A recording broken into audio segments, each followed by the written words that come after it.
écoutez RFI, les 6h30 ici à Paris, 4h30 en temps universel. Magali Lagrange. À l'heure de la réconciliation entre les présidents de la République démocratique du Congo et du Rwanda, Joseph Kabila et Paul Kagame se sont rencontrés. Hier, les relations diplomatiques vont être rétablies. Les deux voisins s'engagent à coopérer davantage en matière de sécurité. La RDC ou sur place à Kinshasa, les évêques catholiques poursuivaient hier leur discussion en vue de faire démarrer un dialogue politique national.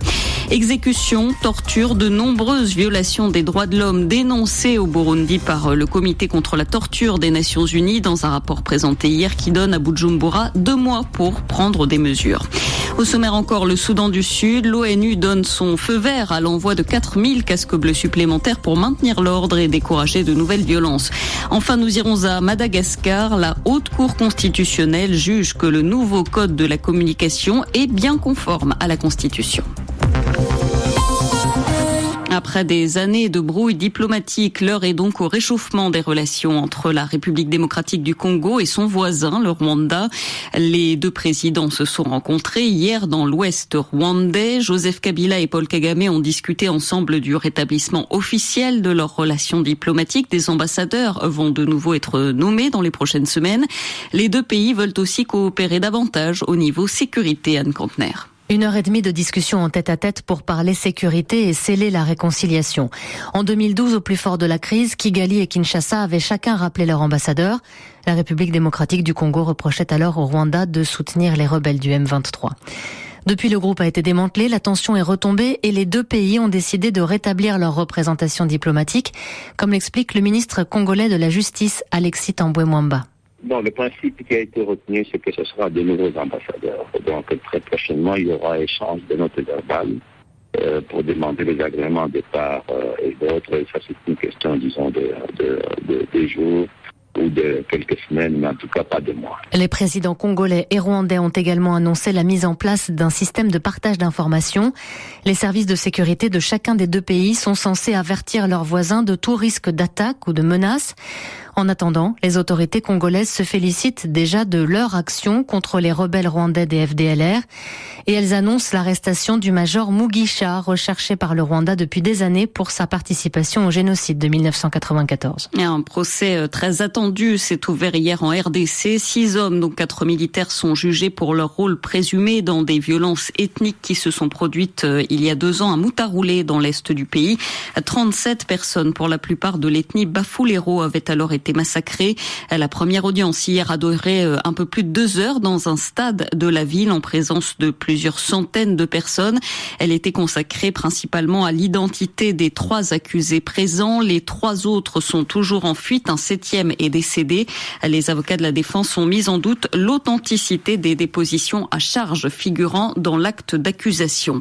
Toujours en RDC, mais à Kinshasa, nouvelle journée de consultation hier pour les évêques catholiques. Ils rencontrent les différents acteurs de la vie politique congolaise et des membres de la société civile. Ils tentent de faire démarrer le dialogue national en vue de l'organisation des prochaines élections, un dialogue qui est toujours au point mort actuellement. Plusieurs personnalités ont donc été reçues hier par la Senko, compte rendu Kamanda Muzembe. La délégation du MLC, qui, elle, n'est pas partie prenante au dialogue, a insisté sur le respect de la Constitution comme solution pour sortir le pays de la crise. Eve Bazaïba, secrétaire générale du MLC. Les jours où le président de la République va intérioriser qu'il est dans son 2e et dernier mandat, cette bombe sera désamorcée. Quant à la plateforme AR, Alternance pour la République, les préalables doivent d'abord être levés avant de parler dialogue. Le MLPC, Franck Diongo. Nous avons souhaité, bien entendu, que les préalables tels que nous avons exigés trouvent des réponses. Parmi ces préalables, la libération des détenus politiques, comme l'ont rappelé l'UNC et ses alliés, Vital Kamerhe, le leader de l'UNC. La balle est dans les camps du président Kabila. Il signe les ordonnances, nos amis sont libres et vous nous verrez donc au dialogue, pas pour aller partager le pouvoir. Autre précision de Vital Kamerhe, nous n'irons pas au dialogue pour reconduire Kabila. Il est déjà fin mandat. Pour les animateurs de la société civile, le facilitateur Edem Kodjo a cherché à politiser leurs composantes en choisissant 10 personnes, parmi lesquelles 5 seraient proches de la majorité et autant de l'opposition. Kamanda Muzembe, Kinshasa, RFI. Et à noter qu'Edem Kodjo était hier à Brazzaville. Il a rencontré le président congolais pendant près de 2 heures. Denis Sassou Nguesso veut aider à la médiation en RDC voisine. Pas plus d'informations sur les échanges que les deux hommes ont pu avoir. C'est parti au Gabon. La campagne pour la présidentielle du 27 août a officiellement commencé. Aujourd'hui, au moins 2 rassemblements sont déjà annoncés par des candidats. Un meeting autour du président sortant, Ali Bongo, dans un stade de Libreville, et un rassemblement autour de l'un des principaux opposant et ex-président de la Commission africaine, Jean Ping. Ce sera à Lambaréné, dans le centre du pays. Enfin, à l'approche de ce scrutin, plusieurs ambassades ainsi que les Nations Unies et l'Union européenne ont lancé hier un appel aux autorités gabonaises pour qu'elles assurent une élection libre et crédible. Des centaines d'exécutions, des cas de torture et de viol. Voilà ce qui ressort du rapport accablant que les Nations Unies viennent de présenter concernant le Burundi. Un document de 12 pages au total rédigé alors que le Burundi n'avait pas répondu dans les délais aux demandes du comité contre la torture des Nations Unies. Le texte donne 2 mois à Bujumbura pour répondre aux accusations formulées et demande des enquêtes indépendantes et impartiales sur tous les cas de violation des droits de l'homme qui ont été relevés entre avril 2015 et 2016. Les précisions de Carole Valade. Le comité contre la torture n'attend plus d'explications, mais cette fois, des actions concrètes de la part du gouvernement. Les autorités doivent mettre un terme aux violations des droits de l'homme et enquêter sur les centaines de cas déjà répertoriés par l'ONU. La pression va s'accentuer sur le gouvernement du Burundi, prédit l'un des experts du comité, car nous avons alerté le haut-commissaire aux droits de l'homme, le secrétaire général des Nations Unies et son conseiller spécial sur la prévention du génocide. Puisque Bujumbura refuse de coopérer avec les institutions régionales et internationales, la société civile, elle, demande des actions concrètes. Vital Timirimana suggère de nouvelles sanctions ciblées contre les dignitaires du régime. Notamment des sanctions individualisées qui vont frapper les bonnes personnes, celles-là qui ordonnent la répression, qui dirigent la police, l'armée et certains membres du gouvernement, le président de l'Assemblée nationale et du Sénat qui alimentent un discours de la haine quasi permanent. Vital Timirimana est l'un des 4 avocats qui ont subi des représailles au Burundi pour avoir travaillé avec les Nations Unies. Le Burundi où l'on est toujours sans nouvelles du journaliste Jean Bigirimana qui travaille pour Iwachu et Info Grand Lac. Il a disparu le 22 juillet dernier dans la localité de Muramvya. Ses collègues mènent l'enquête de leur côté. Des témoins affirment que le journaliste a été arrêté par les services de renseignement.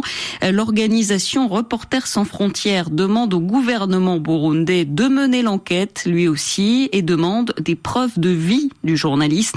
Cléa Kansriber, responsable du bureau Afrique de RSF. Les journalistes se sont rendus sur place et ont commencé à mener l'enquête. Ils ont tout d'abord essuyé de l'opposition de la part de la police locale qui voyait d'un mauvais œil que ces journalistes viennent enquêter. On sait comment les journalistes sont considérés aujourd'hui au Burundi et c'est seulement parce que ces journalistes se sont obstinés et qu'on continué à parcourir les collines autour de Muramvya à la recherche de leurs collègues que la police s'est tardivement joint à cette mission de recherche. Donc dans les derniers jours, les forces de police faisaient partie, disons, de l'équipe qui recherchait Jean, mais ce sont les journalistes qui ont lancé l'impulsion. Là, ce qu'on voit, c'est que clairement, la police n'a aucun intérêt à, en tout cas, ne semble absolument pas ni recevoir d'instructions, ni prendre les initiatives pour faire son travail d'enquête. On est dans une situation de non-droit et d'arbitraire où la police ne joue plus son rôle de protection des populations civiles. La responsable du bureau Afrique de l'ONG Reporters sans frontières. La Zambie attend de connaître les résultats des élections générales d'avant-hier, particulièrement de la présidentielle. Mais avant même la publication de ces chiffres, le principal opposant du pays, Hakainde Hichilema, lance des accusations de fraude. Il affirme que son principal rival, le sortant Edgar Lungu, collabore avec la commission électorale pour truquer les résultats. La commission, elle, qualifie ces déclarations de regrettables. Elle appelle au calme jusqu'à la fin du processus. Les résultats complets sont attendus normalement notamment demain, dimanche. Le Conseil de sécurité des Nations Unies donne son feu vert. Il autorise le déploiement de 4000 casques bleus supplémentaires au Soudan du Sud. 11 des 15 pays du Conseil ont soutenu cette résolution. Les autres se sont abstenus. Le gouvernement sud-soudanais, lui, s'est prononcé cette semaine contre l'envoi de cette nouvelle force. De fortes pluies s'abattent sur le Soudan depuis le début du mois de juin. Pas moins de 122 000 personnes ont été touchées. 13 000 habitations ont été détruites selon OCHA, qui évoque aussi 36 morts et 100 blessés. Les prévisions météo ne sont pas bonnes. De nouvelles pluies sont prévues dans les prochains jours. Alors pour faire face à la menace, les habitants se mobilisent eux-mêmes. Ils érigent des barrages de terre. Ali Badawi est agriculteur dans la ville d'Al-Qadarif, à l'est du Nil. Il témoigne. La pluie s'est poursuivie toute la journée. Elle ne s'arrêtait que quelques minutes pour reprendre aussitôt. Cela dure ainsi depuis une semaine, sans arrêt, du matin au soir. C'est le plus haut niveau atteint dans une saison de pluie. Même durant le record de 1913, il y avait moins d'eau. Je suis dans la ville d'Al-Qadarif. À l'heure où je vous parle, la pluie continue de tomber. Les torrents ont causé énormément de dégâts. Du côté de Hamashkourin, il y a eu 1500 maisons détruites. Ici, les maisons sont construites avec des matériaux locaux, sans béton. Tout le bétail dans cette ville a été emporté par la crue. Les chameaux, les vaches, les moutons. Il y a même eu 5 personnes qui ont disparu. Notre ville, Al-Qadarif, est une ville d'agriculture, mais l'eau ne s'en va pas. C'est l'une des plus grandes villes du monde pour la production de maïs et de sésame. Nous plantons 13 millions d'hectares. Des propos recueillis par Ouda Ibrahim. Des inondations aussi au Niger en raison de fortes pluies. Selon un nouveau bilan fourni par le gouvernement nigérien, au moins 14 personnes sont mortes. Plus de 46 000 sont sans abri depuis le mois de juin dernier.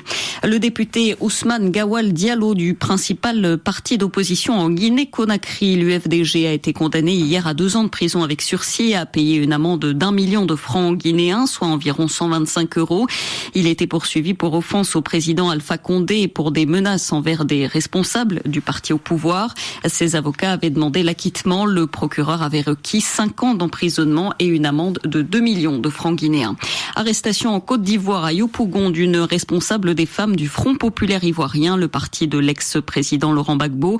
Antoinette Rouissa Méo a été arrêtée mercredi dernier par 9 personnes qui se sont présentées comme des agents de la DST, la direction de surveillance du territoire. Son avocat affirme qu'elle a été brutalisée, conduite vers une destination inconnue. De son côté, le ministère ivoirien de l'Intérieur confirme cette arrestation, mais dément toute motivation politique. La colère au Nigeria, des villageois de l'État du Delta dans le sud du pays. 3 jours de manifestations ont eu lieu cette semaine. Les manifestants ont bloqué le site pétrolier de Chevron à Wari. Des villageois d'Ugborodo ont établi un campement aux abords du site. Ils souhaitent bénéficier davantage des retombées économiques de l'activité pétrolière dans leur région. Ils demandent aussi des emplois pour les habitants de la région qu'on appelle les Itsekiri. Colin Sedema est président de l'association nationale des Itsekiri diplômés. Nous allons rester aussi longtemps que cela est nécessaire, jusqu'à ce qu'il y ait du changement. D'ici la semaine prochaine, nous allons bloquer d'autres sites de Chevron dans la région. Nous allons bloquer au moins 3 plateformes pétrolières dans la région la semaine prochaine s'ils ne nous répondent pas. Nous allons bloquer leur bureau à Wari d'ici la semaine prochaine s'ils ne nous répondent pas. Je suis prêt à sacrifier ma vie pour cette lutte. Je ne peux pas regarder mon peuple subir ce genre de souffrance, voir les enfants mourir à cause de manque d'eau potable dans les villages. Si cela signifie sacrifier ma vie pour eux, je le ferai, peu importe. Des propos recueillis par Daniel Finan. À Madagascar, le nouveau code de la communication est conforme à la Constitution. C'est ce que dit la Haute Cour constitutionnelle qui s'est prononcée hier après avoir examiné le texte. Il pourra donc être promulgué, même si un article doit encore être précisé auparavant. Ce nouveau texte inquiète les journalistes de la Grande Île. Ils se sont mobilisés à plusieurs reprises ces dernières semaines pour demander sa modification. Ils craignent que le texte soit un frein à la liberté d'expression puisqu'il prévoit notamment des amendes pouvant aller jusqu'à 3 000 € pour injure et jusqu'à 1 900 € pour diffamation. Voulana Razafmanansou. Un seul article, l'article 6, concernant le droit à la liberté d'information du Code de la communication, devra être précisé par le législateur. Tout le reste est déclaré conforme à la Constitution et peut donc être promulgué selon la décision de la Haute Cour constitutionnelle.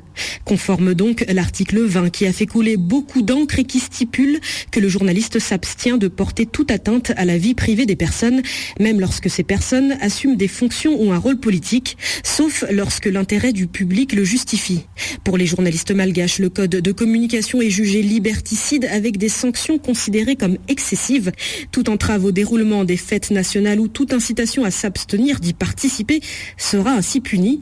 Les amendes peuvent aller jusqu'à 3 000 € pour injure et le ministère de la Communication pourra également fermer toute entreprise de presse en cas de condamnation ou de récidive. Mais au-delà des journalistes, ce code semble viser les patrons de presse. Ainsi seront considérés comme les principaux responsables en cas de délit de presse, non seulement les auteurs, mais aussi les rédacteurs en chef et les directeurs de publication. Voulena Razaf Manansou, Antananarive, RFI. Fin du mouvement de grève de milliers d'ouvriers des centrales électriques de l'entreprise publique Eskom en Afrique du Sud. Après 2 jours de débrayage, un accord a été trouvé avec leur employeur qui s'engage à augmenter les plus bas salaires de 10%, les plus élevés de 8,5%. 6h45 ici à Paris. Afrique Matin sur RFI. Magali Lagrange. À suivre le journal des Jeux Olympiques, ce sera ce matin avec Eric Mamrut. Il nous parlera du début des épreuves d'athlétisme et de natation. Nous irons ensuite à la découverte de la Beat Generation, mouvement littéraire et artistique du milieu du XXe siècle auquel le Centre Pompidou à Paris consacre en ce moment une grande exposition. Nous irons la visiter avec Priscille Lafitte. Mais avant cela, on retrouve tout de suite l'invité de la rédaction. Nous sommes aujourd'hui le samedi 13 août, une date qui marque la journée de la femme en Tunisie parce qu'elle correspond à la naissance du code de statut personnel. Il fête cette année ses 60 ans. À l'époque, ce code est vu comme une avancée majeure pour les droits des femmes. Pour parler des acquis de ce code pour les femmes et de ce qu'il reste à améliorer encore aujourd'hui, Mounia Benjmiya, présidente de l'Association tunisienne des femmes démocrates, est l'invitée de Ouda Ibrahim. Madame Mounia Benjmiya, bonjour. Bonjour. Ce code, il était précurseur par rapport aux autres pays arabes. Qu'en est-il de la situation aujourd'hui? Oui, effectivement, ce code, on peut dire en 1956, c'était révolutionnaire puisqu'il a aboli la répudiation et la polygamie, ce que n'ont pas fait les autres pays arabes. Mais aujourd'hui, 60 ans après, il est le code le plus discriminatoire à l'égard des femmes. C'est dans le code du statut personnel qu'il y a le plus d'inégalités. Le mari reste le chef de famille, le père reste le tuteur principal, sinon unique, de ses enfants mineurs. Il n'y a pas d'autorité parentale partagée. La dot existe encore et il y a même une disposition que nous considérons comme légitimant le viol conjugal. Il y a des dispositions en matière de garde des enfants qui obligent la mère gardienne à ne pas changer de domicile et être toujours à côté du domicile du père afin que celui-ci puisse surveiller ses enfants mineurs. Et puis, il y a bien entendu l'inégalité dans l'héritage. Donc aujourd'hui, nous demandons à harmoniser le code du statut personnel avec la Constitution qui garantit l'égalité entre les citoyens et les citoyennes et qui, dans une autre disposition, fait peser sur l'État l'obligation non seulement de préserver les droits acquis des femmes, mais également de les améliorer. Ce code date de l'époque du président Habib Bourguiba. Le legs réformiste bourguibien, en ce qui concerne la femme en Tunisie, est-il en danger pour vous? Nous considérons à la TFD qu'il est en danger parce que aujourd'hui, plus qu'hier, on veut condamner le mouvement féministe à l'immobilisme en nous disant on ne peut pas toucher, par exemple, à l'égalité dans l'héritage parce que c'est sacré.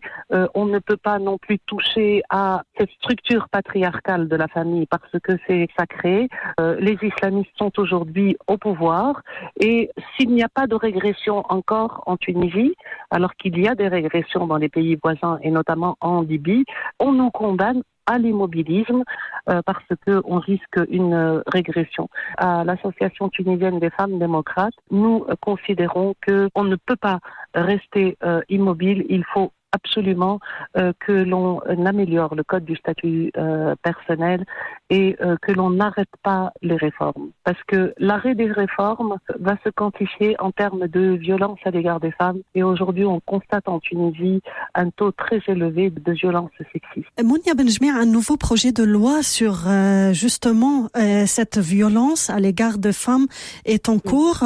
Qu'en est-il de ce projet ? Écoutez, ce projet de loi est un projet intégral dans la mesure où il envisage l'aspect prévention des violences, l'aspect prise en charge et protection, mais également le volet lutte contre l'impunité, puisqu'il va réformer un certain nombre de dispositions du Code pénal. Mounia Benjmia, la révolution du 14 janvier 2011 et les années qui ont suivi ont remis à l'ordre du jour toute l'histoire nationale de la Tunisie concernant la question de femmes et de leurs acquis. Et quels sont pour vous le point le plus important et les réformes nécessaires aujourd'hui en Tunisie par rapport à la femme ? 2 réformes, à mon avis, sont fondamentales. La réforme du code du statut personnel, parce que tant qu'il y a inégalité dans la famille, il ne peut pas y avoir exercice effectif, ni des droits politiques, ni des droits économiques et sociaux. Le deuxième volet, c'est le volet lutte contre les violences à l'égard des femmes et contre l'impunité. Ce sont les 2 réformes principales de la réforme si on veut réussir notre transition politique. Mounia Benjmia, merci. Elle répondait à Houda Ibrahim. Magali Lagrange. Le chef de l'organisation État islamique en Afghanistan, Hafez Saïf, a été tué le mois dernier par une frappe aérienne des Américains, information donnée par les États-Unis. Les tensions continuent autour de la Crimée. La Russie est en train de mettre en place un système de défense anti-aérienne et anti-missile dans cette péninsule qu'elle a annexée en 2014 et qui faisait partie de l'Ukraine. Réaction au placement par les Ukrainiens de troupes le long de la ligne de démarcation entre l'Est de l'Ukraine et la Crimée. En France, Jacqueline Sauvage reste en prison. Le tribunal d'application des peines de Melun lui refuse une libération conditionnelle malgré la grâce présidentielle accordée au début de l'année. En 2015, Jacqueline Sauvage avait été condamnée à 10 ans de réclusion pour le meurtre de son mari violent. Les Jeux Olympiques de Rio, le judoka français Teddy Riner conserve son titre dans les plus de 100 kilos, sa 2e médaille d'or après celle de Londres il y a 4 ans. En natation, en revanche, Florent Manodou cède sa couronne sur 50 mètres nage libre. Il finit 2e derrière l'Américain Anthony Ervin.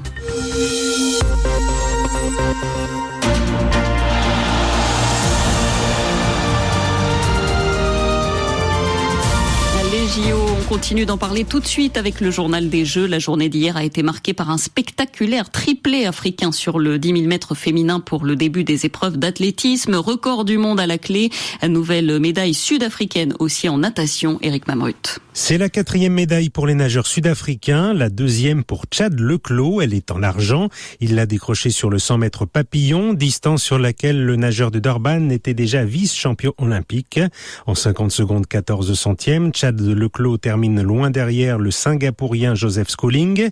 Il est ex-aequo avec 2 hommes, l'Américain Michael Phelps et le Hongrois Laszlo Tse.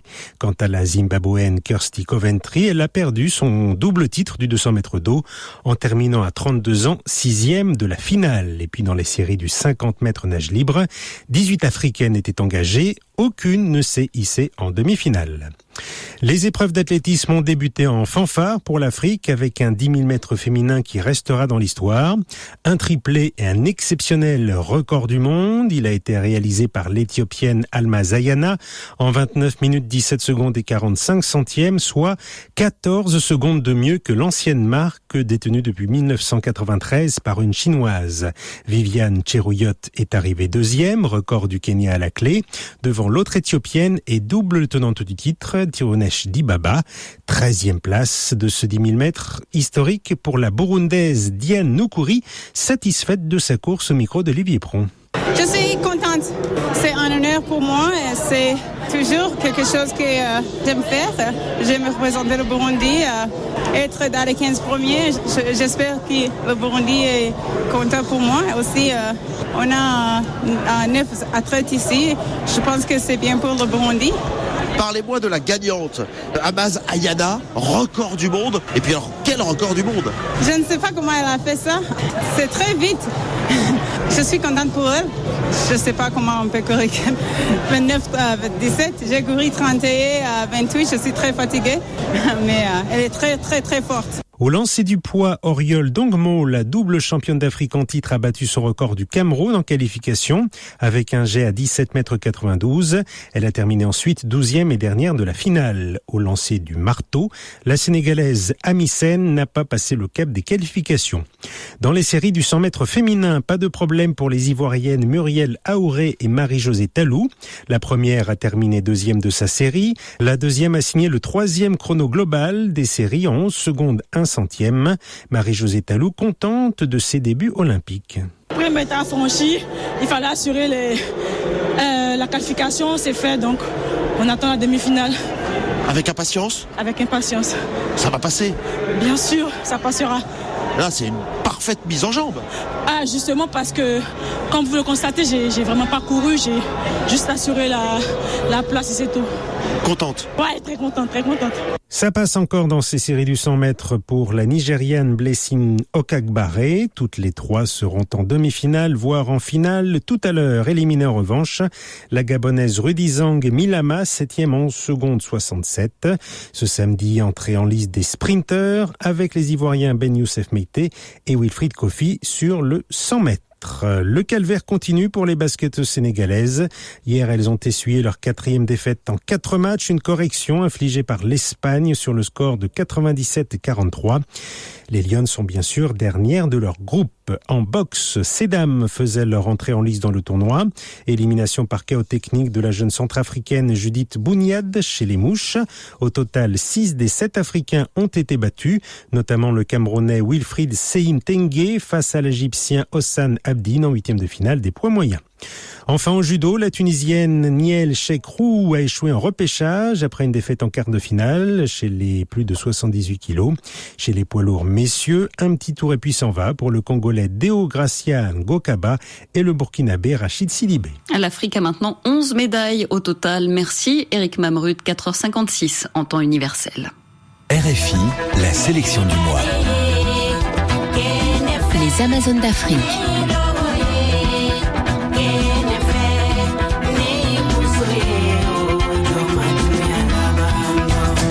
C'est l'histoire d'un ange déchu, Tété, perdu entre vice et vertu.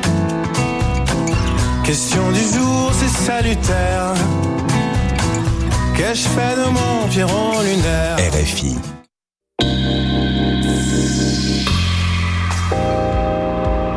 On remonte le temps maintenant pour parler des beatniks, la Beat Generation, mouvement littéraire et artistique actif entre les années 40 et 60. Il s'est étendu géographiquement de New York à Paris en passant par Los Angeles et Tanger. Le centre Pompidou à Paris leur consacre une grande exposition qu'on visite avec Priscille Lafitte. It's the Beat Generation, it's Bayat. It's the beat to keep, it's the beat of the heart. It's being beat and down in the world and like old time low down. And like an ancient civilization, it's a slave boat.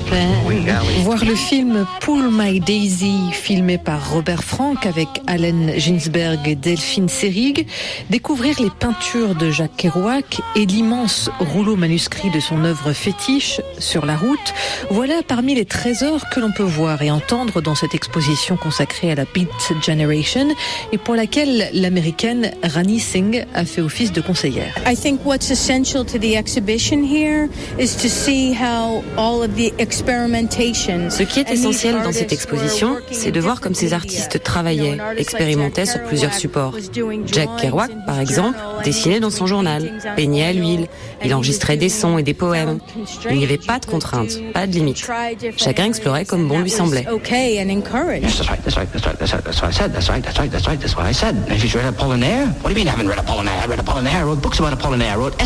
L'expérimentation est reine. William Burroughs innove preuve avec la technique du cut-up, qui consiste à découper une œuvre littéraire pour la réarranger complètement. Les poèmes sont déclamés, enregistrés, déformés. Les drogues et la littérature sont les deux mamelles de cette bande de copains qui refont le monde et aiment se retrouver à Paris, dans un petit hôtel du quartier latin appelé le Beat Hotel.